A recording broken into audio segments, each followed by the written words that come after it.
Good evening and welcome to Chit Chatt with two T's.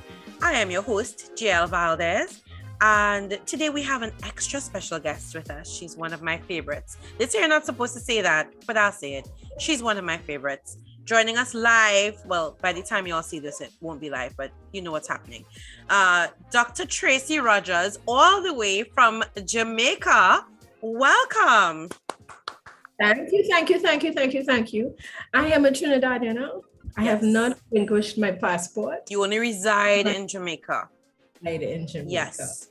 So I've known Tracie, Dr. T, as I sometimes fondly call her, for too long and not long enough. And she's one of my dearest friends, and I do consider her a mentor. I respect her immensely. And, you know, Chit Chat with two T's, we want to normalize the discussion of mental health. You know, we want everybody to be able to relate to this. This is just us talking about things in our life and recognizing that what goes on in our lives is definitely tied to our mental health. So I think when a lot of people hear mental health, they want to see people in suits talking about depression and anxiety. And we could talk about that without suits and other things as well. So, you know, Tracie, maybe you could share with us a little bit about you. You know how I always say that's just an interesting question for me because I never know where to start. It's everyone's favorite question. I'll start by just describe myself with the roles that I think are most important to me. Mm-hmm. Yeah. So I am a social work educator by profession, I guess. I am a qualitative researcher. I lecture. Mm-hmm.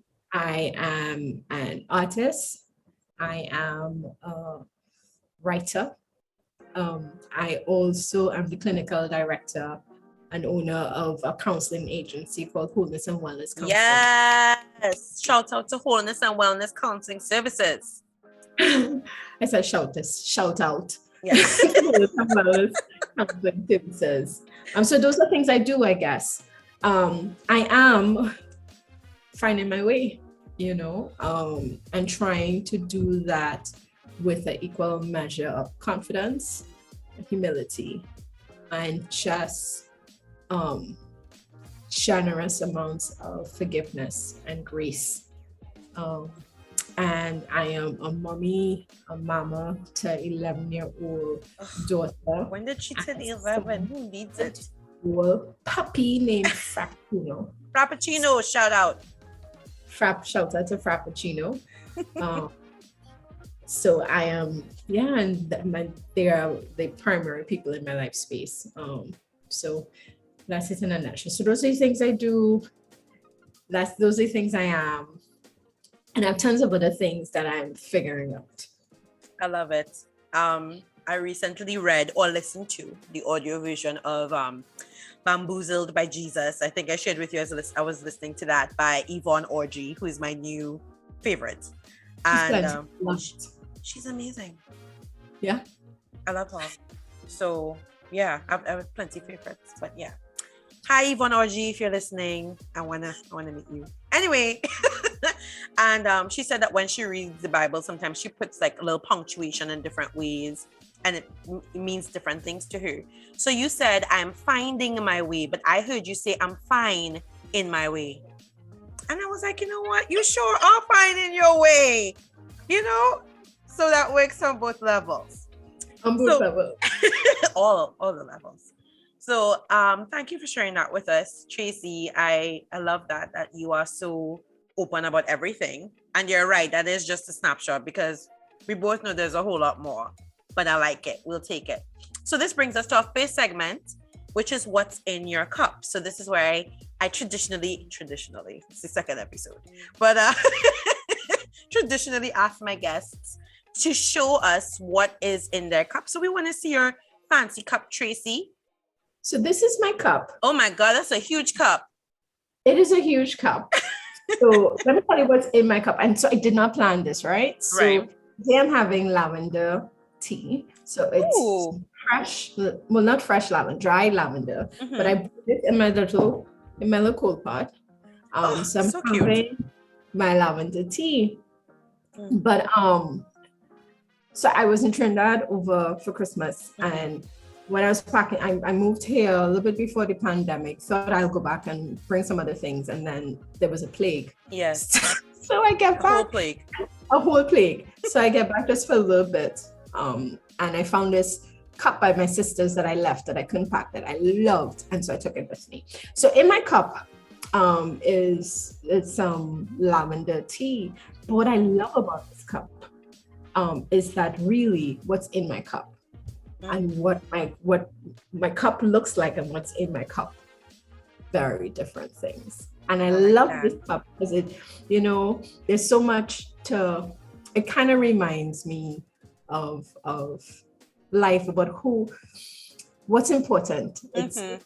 Sometimes it's really important to know who you are and be okay with having something that you enjoy that nobody else sees. Like you don't have to be totally exposed. You can look plain on the outside, complex on the inside. But I thought about this as I thought about Chit Chatt and what's in your cup. And because I like this cup, because it's like I'm having a cup, but I'm also having an experience that's just mine. For you, I love that. And isn't that us every day?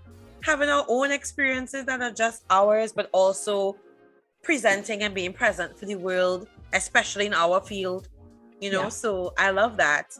Thank you for sharing that. I have today, I'm trying to do different cups. So today I have my hot, cold, fancy tumbler.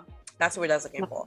Tumbler with my Equilibre Counselling and Consulting Services brand, right? Courtesy Andrea Bisessa of Fantasy Factory Gifts. Hey, Andrea, thank you.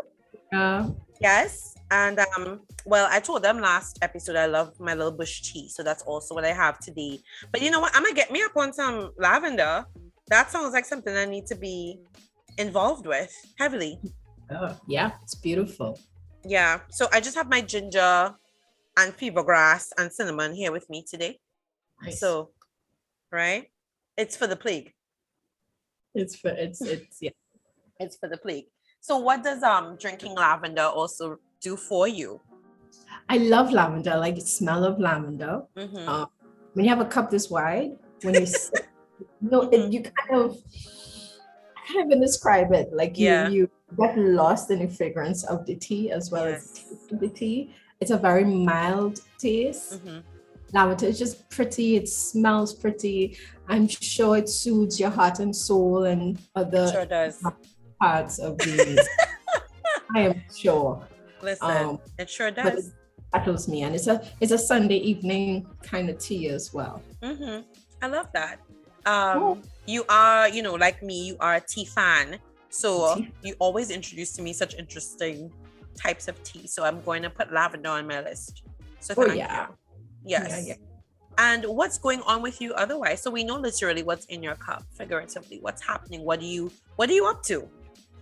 What am I up to? I am just getting ready to start the semester, so I'm getting my headspace there.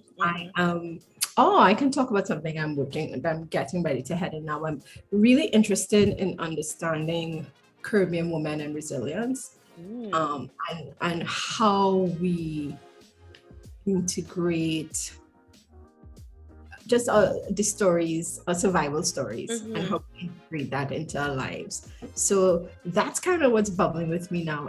I'm thinking through a project that I'm going to start in the next couple of weeks, and it involves working with women because as a researcher, I do participatory research, which means I am interested in not asking questions and let's take in a new story and then going in a corner and write something up and publish it for my other academic friends. I have very little interest in that. But I'm interested in really trying to understand experiences with my participants. So in this one, I'm looking at survival stories and what are the things that helped us survive and how are we integrating the things that we've learned. And of course, I'm doing that and playing with paint and photography and poetry as I work with women and really just approaching them with humility and gratitude for them being willing to share their stories with me as they make sense of it. So that's kind of what I'm working on now. And of course, the end result has to be something that we all participate in. Mm-hmm. So I'm always interested in looking at research and creating, understanding research as co-created, understanding research as something that involves being of service, and something that's not researching on people or about people, but with them. So I'm excited to see how that goes. I'm excited now. Like, that is amazing. Yeah, that's absolutely amazing. I know I have a friend of mine, shout out to Denise, and she says, she doesn't like anymore when people say, oh, you're a strong Black woman, because she's a strong Black woman. Yeah. She's like, that just has so many different connotations for her now. And so when I hear you talk about, Caribbean women and resilience, I'm like, okay, this is definitely something I think that we need to hear. I love that it's experiential in nature. Yeah. That's amazing. Yeah. Can I tell you how resentful I am of the term strong Black woman? Yeah, she's right there with you. Apologies for Ralph and Bruno in the background. That's my dog and the neighbor's dog, because mental health is real life. Okay. It's real life. It's real life, including your dogs waiting specifically until you're recording to bark. Of course. Yeah. Mm-hmm. Let them be heard. I'm deeply resentful of it for so many reasons. Like, I can't even begin to unpack them now. One of them is because it's so often weaponized. So when I'm told I'm a strong Black woman, it's usually often because somebody else is trying to pass something off on me. They're trying to, if you could say I'm a strong Black woman, there's something that you're not taking responsibility for. There's something that you want to say it's okay for you to carry that because you're strong. It's one-dimensional. We are so much more than strength. We are pain. Yeah. We're born out of a space. The space that we were born in, that we live in, was born out of violence. And a lot of that violence has been carried by women, not all of it. Like, we carry violence in different ways, but we've been violated, we're sad, we're depressed, so I often think that people use those terms to get off the hook. Yes. For whatever. For not showing up as a partner, for not showing up as a friend, for not showing up as a professional colleague and treating you with respect and dignity and worth. So I'm not interested in strong Black women. It makes me very uncomfortable. I'm often distrustful. I'm not interested. I'm not interested. Because I am strong, but I'm also so many other things. So many other things. I love that. And how did you come about that particular topic in terms of Caribbean women and resilience? Because we talk about that, right? As you said, that topic is thrown out, that phrase, strong Black woman, or, you're a woman, you can handle it, and you're strong. But I think a lot of people, maybe they're trying to say we're resilient, but that's not what they say. So we can't accept that. So what made you want to focus on the resilience aspect of it? So I'm trying to understand myself and my process as well. Huh? So let's be like, when I go into doing research, I go into research because I don't know, right? And there's so much about myself that I don't know. Like, I unpack so many, I learned so many truths about myself. A lot of them I'm not comfortable with. There are a lot of things that I'm working out. And I'm interested in understanding my process more. So that's the first place that it comes from. It comes from, because I'm an individual, but I'm also part of the collective.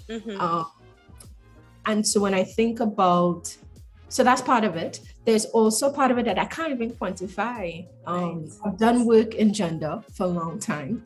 I've done work around gender-based violence. I do consider myself a feminist. I don't think that is a dirty F word either. I love that. Don't. because we treat it that way so often.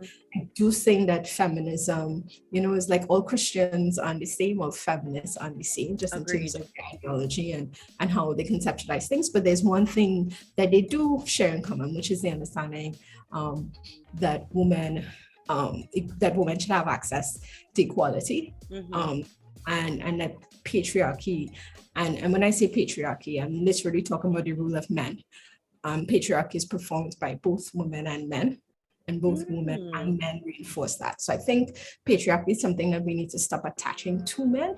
It's something that men have benefited from, but it's something that's also hurt men profoundly. And patriarchy is as well. I'm very interested in working through and understanding the ways in which we have continued as women to move and make sense of the world through the constant attack of patriarchy on us.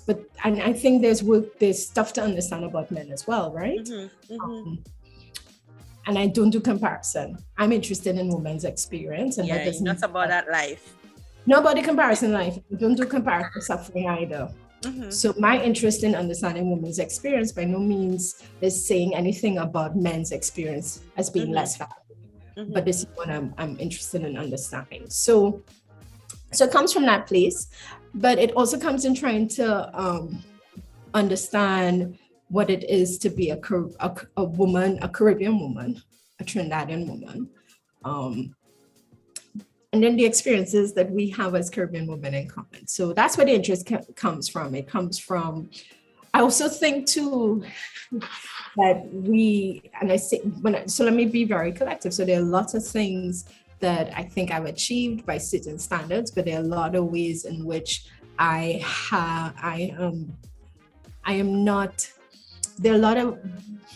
a lot of pain and there are a lot of injuries that I have received, and I have managed to do things despite that. And I'm curious about how those things coexist, like how I am together at times and so much of a hot mess at the same time. And in fact that those things can live together at the same time. And so often we work on trying to perform and appear a certain way that we don't make room to just embrace the fact that we are many things. We are functional and we're struggling. I think if we stop fighting to be in one, we feel as though, I'm either good or I'm not good. Pick a struggle over, which is my problem with strong Black women, because it's so one-dimensional, right? Yeah. At my strongest points, I have been the most full of crap at times. Yeah. That all of those things coexist. And instead of us trying to fit into this thing about, and I also don't do perfection, right? So instead of us trying to fit into this thing, how about we just embrace all of us, like the maladaptive parts of me, the parts of me that are full of crap. The messiness. The ways in which sometimes I can be dishonest to myself and people, the ways in which when shame shows up, how I deal with shame. Like I'm coming more and more to terms with the fact that my procrastination is linked to anxiety for me. Like I didn't think of myself as an anxious person, but when I get anxious, I hide. And I feel ashamed, and I do that in professional spaces, and I have done that in friendships. I've spent so much time performing and feeling as though I had to hold things together and entertain people, which is part of the brand of woman. Wow. Some of us have learned, not all of us. Yes. But I've spent so much time doing that I've been dishonest to myself, and I've not showed up in honest in relationships. So I am still unpacking all of those things and trying to make sense of them. So why resilience? Because I'm interested in how we hold those things, all of those things at the same time. Like how I show up and I'm incredible and I honor people that I love, and how I disappoint others. And how I make space to forgive myself. Preaching on a Sunday. So I never preaching on a Sunday, because there are lesser things that I just don't know or that I'm trying to figure out. But I think, isn't that the beauty of it? that you're trying to figure it out, as opposed to saying, welp with a P, I don't know. And you just, throw your hands up and you're going. Or, some of us. You pretend that you pretend that you have it together. You pretend that you have it together. Yes. You really buy wholesale the strong Black woman thing. And you pretend. And I think a lot of us, in our efforts to show up and, that thing about when we have shame, we hide. That was really powerful, because we do that. We shrink away. Yeah. We do that. I hide. I hide. And I hide in different ways. So hide doesn't always mean that you go and can't be seen, but you can also hide behind different things. I hide sometimes behind work. I hide behind being generous. People, because I hide by giving more. I hide by working extra hard in relationships. I love it for me and for you and for everybody in between. Everybody in between. I overwork. I don't ask for what I want. I pretend that I have it all together. Like, all those are different ways in which we hide. We hide. And I love that, because again, we're seeing, mental health coming out in very real ways in our lives. You were very clear in terms of how, and you're very self-aware, which I love. I'm self-aware. Yeah. But it has to make its way into your muscle, right? Right. And so there are lots of ways that I'm aware in my head, but how do I put that into practice? How do I sit in that discomfort and wear it? So when I work with some of my clients, I'm working through that, but that's also something I'm working through with myself as well. I think we also, and we're two mental health professionals as well. I think we also have to disrupt the narrative or the performance that we have things together. Correct. Sometimes it seems that way to everybody else, and we're like, if you like it, I love it. Okay. But we all working through this. We're all working through this, and we guide. For us, we don't ever make a session about us. Exactly. But we understand and we appreciate that. So there's also mental health and mental health practitioners as well, right?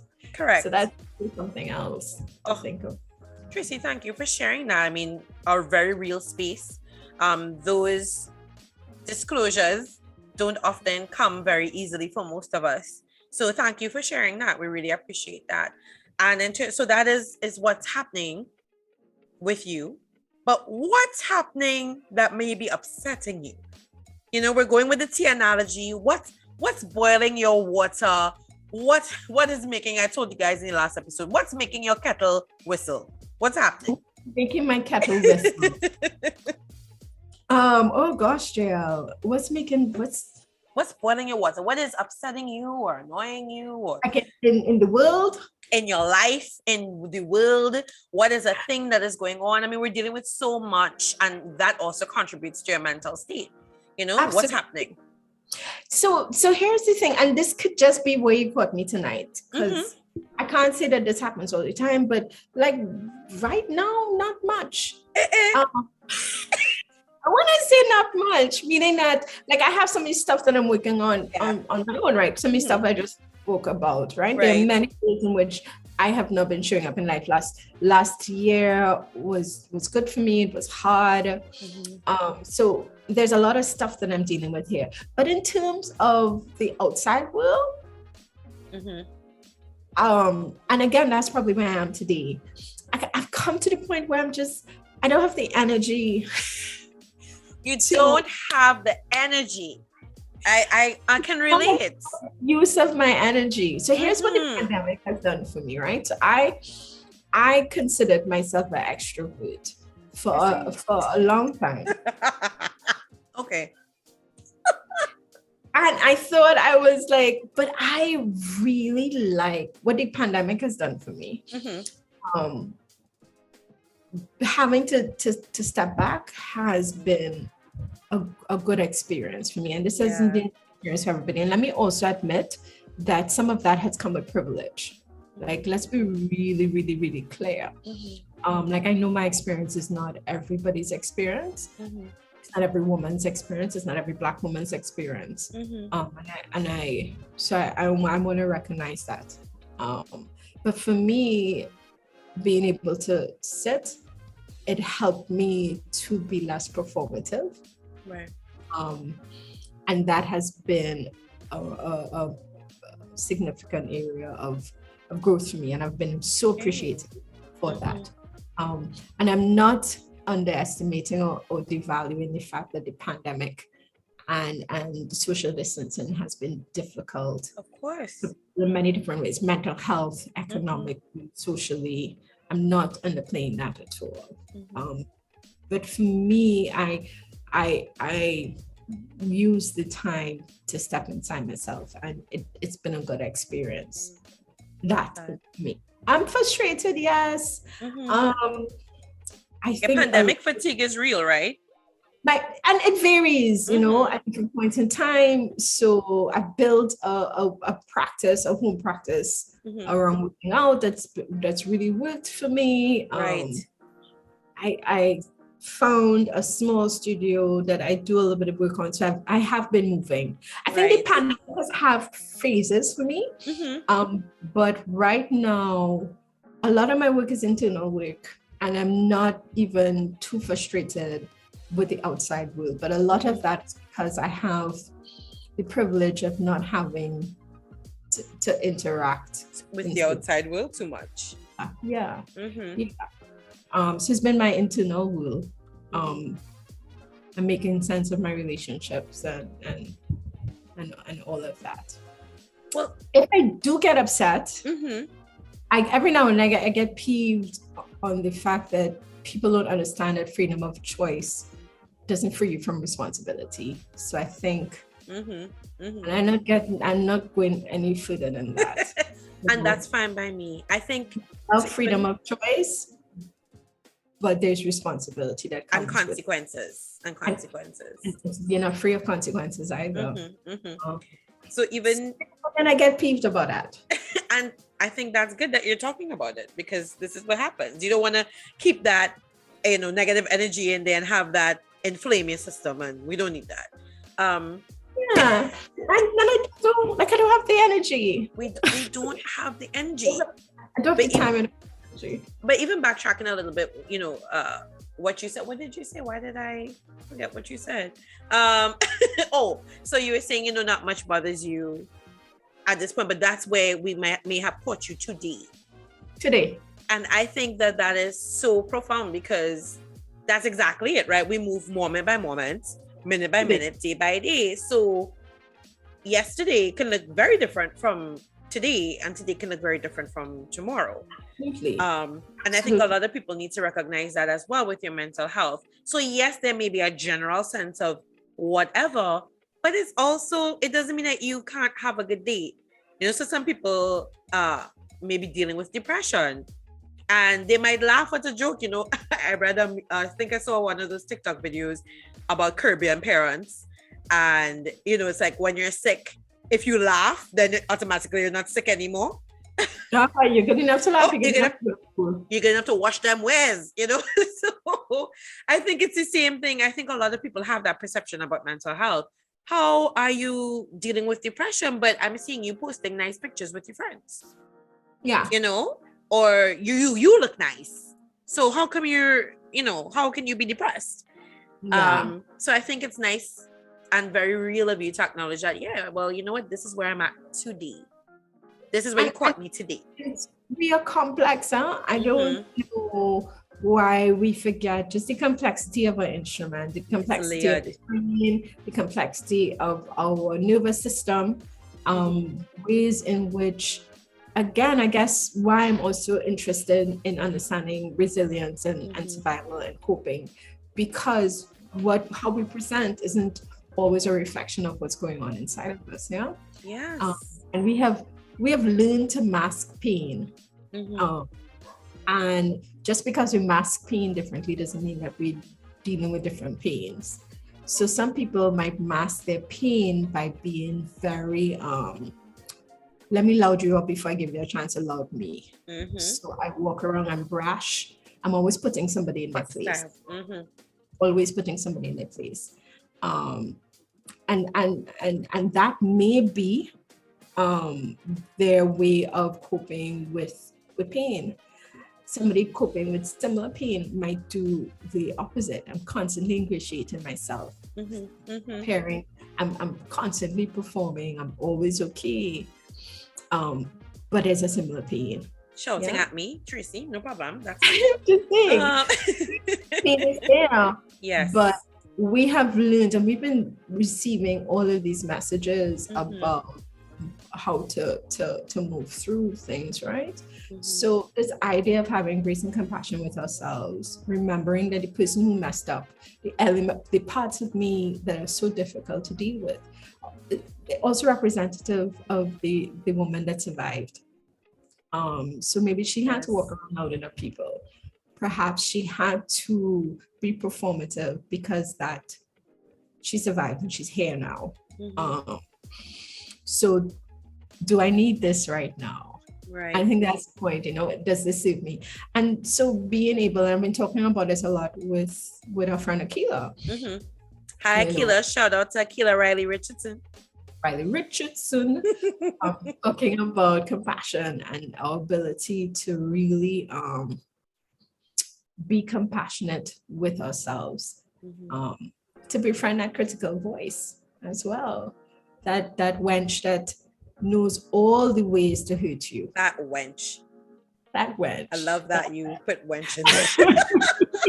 That knows, that's that critical self voice, And so sometimes when we slip into a pattern because it is what we have known in our body for so long, because our body has a memory, it does some of these things instinctually, right? Because it was doing these things to survive and to make sense of the world from a time it was small.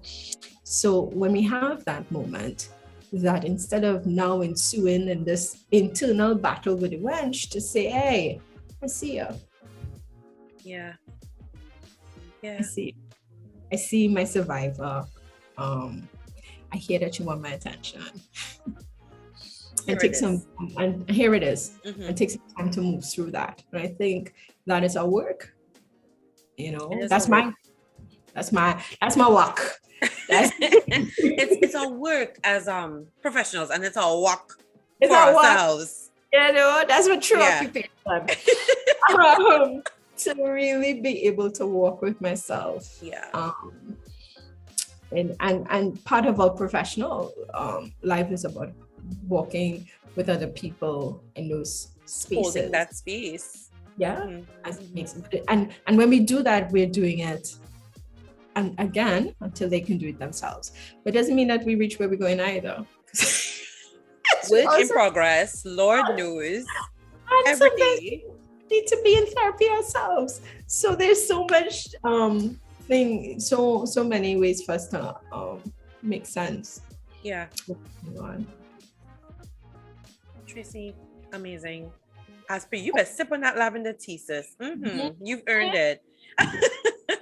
So, I mean, you've kind of touched on it a bit, in our chat so far, but in terms of your mental health currently, how are you feeling? What are you doing? You did mention your home workout. What is going on? What are you doing to treat with your mental health in this plague? It depends on the day, and sometimes So one of the things I'm becoming more and more attuned to is my body, and listening to my body and being gentle with my body to understand that my body has cycles as well. I went through a period of time where I thought, well, this whole thing about, I'm like, menstruation is a part of life. It's not an excuse. But the fact of the matter is that there's certain times when my tolerance for certain things and people, you could say it. This is a safe space on Chit Chat with 2 T's. You could say and people. And it's not that those things are not real all month long, but there's certain times when they're more of a struggle for me to deal with. Definitely. So how do I, sit with my discomfort? How do I not ensue in that argument with myself and beat myself up? But how do I also not beat up other people? How do I give myself grace and say, you know what? This is where my body is today. Yeah.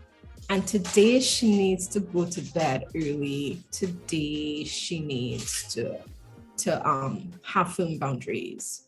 Today she needs cake. Today she needs tiramisu. That's just what she needs. That's what she needs. Gosh. And we're not doing emotional eating. But we're trying not to do it. We're trying. So what I've been really trying to do is kind of pay attention to my body. Mm-hmm. And that has been helping a lot with my mental health as well. Awesome. So one of the things, and I know we've talked about this, one of the things that happened to me in the pandemic is because I had a lot of COVID anxiety. Mm-hmm. And every time I felt a sniffle, I go, is this it? Is this? And this is how I got COVID. Yes. One of the things I had to do was cut out some of the things that cause histamine reactions in my body. Some of it I wasn't aware with. So now that I've gone through a pandemic, I think half of the times in my life I thought I had the cold. I just had a reaction to something you ate. Mm-hmm. Yeah, to something I ate. So I started doing that and really listening to my body and starting having a mindful practice in that sense, right? So when I have something, I don't know if this is something that I was raised with, but we power through. So eating food, and you better eat. Don't spread your rice on the plate because you start something and you can't waste food. It has happened in Africa. Yes, or Poland, as a friend of my mother. I was informed too, 13 years old, when a friend of mine pointed out to me, okay, so what what does your eating your food do for the children in Africa? And I was like, my mind was blown. I went home and I confronted my mother. She was unimpressed. How did that go? She was unimpressed because at the end of the day, you still need to eat the food. So but we have such a push-through culture. I love that push-through culture. Oh, we do. And then we transition that into lots of things. So we push through relationships long after they were supposed to be through friendships. Because you say it was going to do it, so we push through. And so I've stopped myself from pushing through certain foods, even ones that I like it. So I've stopped doing that. So big thing that I've also done, I have a daily yoga practice with a friend of mine. We meet on Zoom and we are each other's accountability partners, and that has really helped just to move my body every day. Yeah, become more mindful and understanding that I am a feeling, thinking, spiritual being in this physical frame, and all of those things have to be connected. And making sense of that the best way that I know how. Love it. And I think it's I'm so happy that you spoke about your COVID anxiety, because I think a lot of people have dealt with and are currently dealing with that. And what does it look like? So for you, it's like, okay, well, let me just move my body every day to remind myself, to ground myself, to remind myself that I can move my body, because a lot of us just kind of get caught in this. It's almost like a paralysis of our bodies and our minds, in our efforts to be safe. What is supposed to protect us now becomes our prison. Yeah. So we're not doing any of the things or finding a way to do any of the things that would bring us that release in our bodies and in our minds. And I love that you're doing something that also very much integrates your mind and your body, because they are linked. And I think a lot of us tend to forget that. Yeah, absolutely. Absolutely. But I also think that living through the pandemic also means that we need to make some calculated risks. Yeah. So when I leave my house, I have to make a risk assessment. Yes. I guess we were doing this before the pandemic. All right. So we know how to do this. We should. Yeah. Because there was a period in time when you weren't going to leave that house in the pandemic. But then I also want to live, right? Right. I want to live. So what are the social interactions? And then what are some of the boundaries that I need to put up? Like, what are some of the conversations I need to not have? So like I no longer have conversations about vaccination. Unless, I don't, I am more and you're entitled to do that. Well, because it wasn't working for my mental health. You're entitled to do that, which I think a lot of people feel that they're not. Like, how can I not talk about this important thing? Because it's messing with your mental. Important things that we choose not to talk about. Listen, there's so many important things. They ain't ready for your list of important things, sis. They're not ready for you. When we start to talk about the things that we're doing to our children, to our girls, to our boys, we willingly don't talk about important things all the time. And those things I really want to talk about. So I'm not saying vaccination is not important. I'm not saying that at all. I am wary placing your boundary. Placing my boundaries. Like I, as I said before, there's freedom of choice, but you're not free of responsibility. You're not free of consequences. And I also have my choice in terms of what I choose to do because of your choice. Yes. There is respecting all of that, and then keeping love as just a fundamental. Love and who you could love near up and who you need to love at a distance. Girl. And I think making space for other people's humanity, but also yours. You need everybody. Yeah. Making those calculated risks and want to live. And there's certain bits of interaction that I need to have. Yeah, you do. And I think that's beautiful, again, so you have your mental, you have your physical, and you also recognize that you're trying to attain this balance where you have to live. And I think that's a good reminder, because we forget sometimes that we have to live. We have to live. And we have to live with each other. As you say, we need each other. We're all here together. And I think we lose sight of that. Absolutely. Quickly and often we lose sight of that. So thank you for the reminder. I appreciate that. Yes. And in terms of your mental health, Tracie, I know that your work is usually passion projects, I would say, because I don't think you do anything that you're not really interested in. Shouldn't. In life. Ought not to. So I know that you have something coming up with the Caribbean School of Social Work. Would you want to talk about that? I didn't even think about that. So that's why I was fiddling with my phone as a little distracted earlier, trying to find the flyer. So Caribbean Journal of Social Work, which is the only social work peer-reviewed social work journal, academic journal in the Caribbean.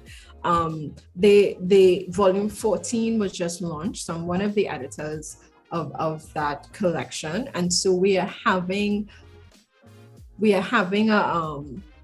a virtual launch, but we're doing that with a series of webinars. So the first one is on January 25th, the second one is on February 1st, and then the third one is on February 15th, and it's really catered towards students and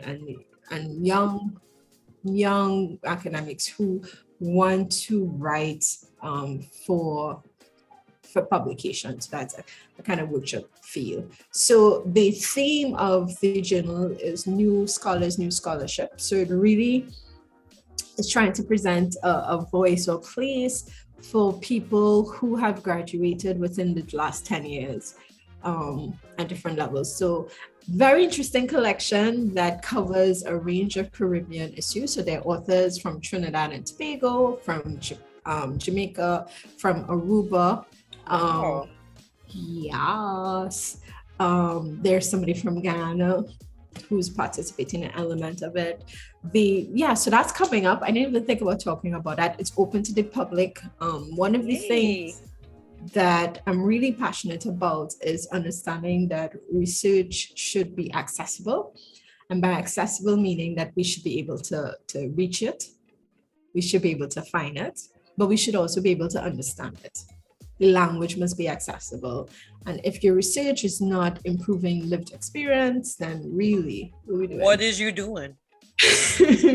Especially as a social scientist, I think as someone who maybe works in cultural studies, all of these things, if it's not It's not just about making a comment about society, but it's about engaging society. So hopefully this is a space that we can do that kind of engagement. And I could probably send the information and you can include it in case anybody wants. Yes, we would definitely love that. So we'll definitely have that link up for persons who would be interested. I know I am. And that's congratulations on that, Tracie. I think that's amazing. I know one of the things that you're also very passionate about is having research that's indigenous to us. And this work is definitely that. And also the work that you have embarked upon in terms of curbing women and resilience. What's more indigenous to us than that? So I think than resilience. So that is very exciting, and I do hope that we can do a follow-up with you in the future to find out how did it go, what did it end up looking like, what did you find out, so that we can improve our lives. That's what we need, right? So we're very grateful to you for taking the time to sit with us today, and we know that you're going to be a friend of Chit Chat with 2 T's, right? So any friend of J'elle's is a friend of Chit Chat with 2 T's. So thank you so much for making that time again to sit with us and for sharing so much of yourself and your work with us. It was truly, truly a pleasure. And I think anyone who listened definitely got some insight into a mental health professional and mental health in their personal lives. So we really, truly want to thank you for that. All the best to you with all your future projects. And hey, we hope to have you again soon. I hope you had a good time with us. I did. This was interesting. I'm always wary when people say interesting. As you said, it's mental health, talking about your mental health. And in a very open way. So thank you very much, J'elle. And we learn about ourselves when we talk and make sense of the world. So thank you for that opportunity. You're welcome. And yes, we want to normalize mental health awareness and just continue to raise mental health awareness, and just continue to help people understand and see what it looks like, because it's different to all of us. It's a common experience that's unique to each of us. So again, thank you for being with us, and we hope that you all would have enjoyed this episode of Chit Chat with 2 T's, and we look forward to seeing you all again for episode 3. All right, take care.